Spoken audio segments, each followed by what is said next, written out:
नमस्कार दोस्तों, आपका स्वागत है इंस्पायर्ड और YouTube चैनल। वीडियो शुरू होने से पहले वीडियो को लाइक और चैनल को जरूर सब्सक्राइब करें। बहुत समय पहले की बात है, भगवान गौतम बुद्ध अपने शिष्यों के साथ एक गांव के पास ठहरे हुए थे। रोज की तरह वह सुबह सुबह भ्रमण पर निकले। चलते चलते वह एक जंगल के किनारे पहुंचे जहां एक साधु ध्यान में लीन बैठा था। बुद्ध ने उससे पूछा, कैसे हो भिक्षु? साधु ने उत्तर दिया, प्रभु सब कुछ ठीक है, किंतु इस जंगल में एक बड़ा विषैला सांप रहता है। वह रास्ते से गुजरने वाले हर व्यक्ति को काटता है। कई बार तो वह बिना कारण ही हमला कर देता है। बुद्ध ने मुस्कुराते हुए कहा, उससे कहो कि वह किसी को नुकसान न पहुंचाए। हिंसा से केवल भय और द्वेष फैलता है। अगर वह सच में शांत रहना चाहता है तो अहिंसा का मार्ग अपनाए। साधु ने गौतम बुद्ध के उपदेश को शिरोधार्य किया और उसी दिन से उस सांप की तलाश में निकल पड़ा। जब उसे वह सांप मिला तो उसने बुद्ध के उपदेश सुनाते हुए कहा, भाई हिंसा छोड़ दो, किसी को काटना अधर्म है। यह संसार वैसे ही कष्टों से भरा है, तुम इसमें और जहर मत घोलो। सांप को बात छू गई। उसने वचन दे दिया कि वह अब किसी को नुकसान नहीं पहुंचाएगा। समय बीतता गया।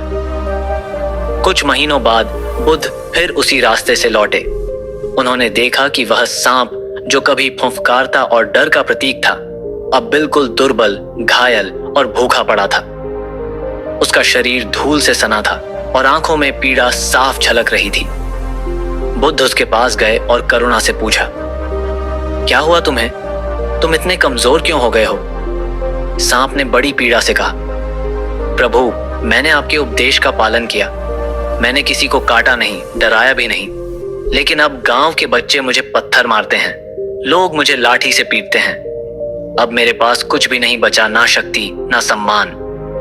बुद्ध यह सुनकर गंभीर हो गए। उन्होंने कहा, मैंने कहा था किसी को नुकसान मत पहुंचाओ, पर यह कब कहा कि तुम फुंफकारो भी मत।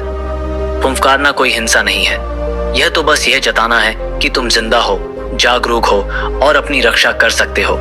दूसरों को यह बताना जरूरी है कि तुम निर्बल नहीं हो, लेकिन उनका अहित भी नहीं करोगे।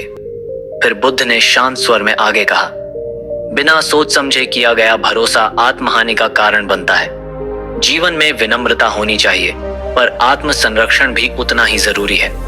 जो केवल दूसरों की भलाई में लगे रहते हैं लेकिन अपनी रक्षा नहीं कर पाते, उन्हें समाज अक्सर कमजोर मान लेता है। हमेशा प्रेम और अहिंसा के साथ जियो, लेकिन अपनी सीमाएं तय करो, अपनी गरिमा बनाकर रखो। कहानी से सीख एक, भरोसा करो लेकिन आंखें बंद करके नहीं। हर किसी की बातों पर भरोसा करना बिना विचार किए खुद को नुकसान पहुंचा सकता है। दो, अहिंसा का मतलब यह नहीं कि आप अपनी रक्षा भी न करें। फुंफकारना जरूरी है, इसका अर्थ है कि आप शांत हैं लेकिन निर्बल नहीं। तीन, जो केवल दूसरों को खुश करने में लगे रहते हैं वे खुद को खो बैठते हैं। अपने आत्मसम्मान और सीमाओं को हमेशा बनाए रखें।